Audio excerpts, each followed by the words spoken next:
अस्सलाम वालेकुम वरहमतुल्लाहि वबरकातुहू।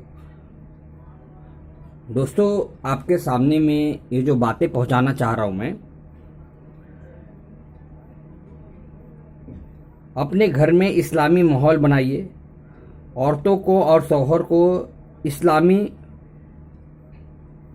माहौल और रास्तों पर चलना चाहिए। यही कामयाबी का रास्ता है। इस बात के जरिए से मैं आपके सामने ये बातें रखना चाहता हूं कि हम मुसलमानों को अपनी अकल लगाने की कोई ज़रूरत ही नहीं है।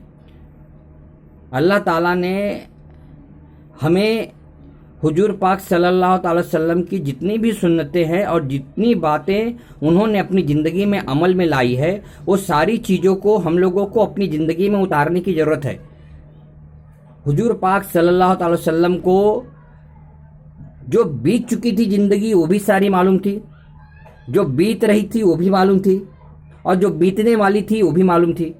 इसके बावजूद भी वो अपने सहाबियों से बार बार मशवरा क्यों करते थे?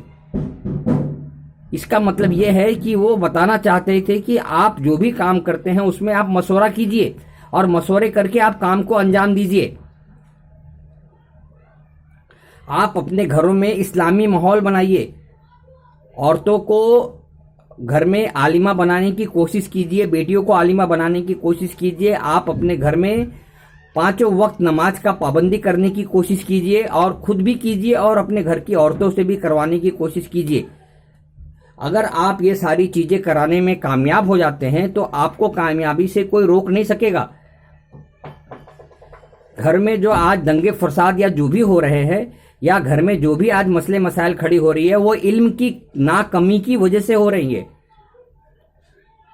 अगर आप अपने घर में इस्लामी माहौल बनाते हैं और इस्लामी माहौल पे आप अगर चलने की कोशिश करते हैं तो आपके घर में इंशाअल्लाह खाली कामयाबी और खुशहाली के सिवा गरीबी आपके घर से बेदखल हो जाएगी और दूर हो जाएगी। इस्लाम की बताई हुए रास्ते पे आप चलने की कोशिश कीजिए और अपने घर के औरतों, बच्चों को भी और भाइयों को, माँ को, हर एक को इस्लामी रास्तों पे चलने की हिदायत दीजिए और पूरी कोशिश कीजिए कि अल्लाह राह में अपनी जिंदगी को हम लगा दें। अल्लाह राह में अपने आप को कुर्बान करते हुए सब कुछ करना है। अगर आप ये करने में कामयाब हो गए तो आपको घर में खुशहाली आने से कोई रोक नहीं सकेगा। अगर मेरी बातें आपको ये समझ में आ रही हो तो बार बार वीडियो को देखिए, आपको बहुत कुछ जानकारी और समझने में मदद मिलेगी। मेरी हर एक वीडियो में कुछ न कुछ ऐसी टॉपिक रहेगी जिससे आपको आपके घर में और आपकी जिंदगी में और आपके कारोबार में बरकत ही बरकत होगी। अस्सलामु अलैकुम वरहमतुल्लाहि वबरकातुहू।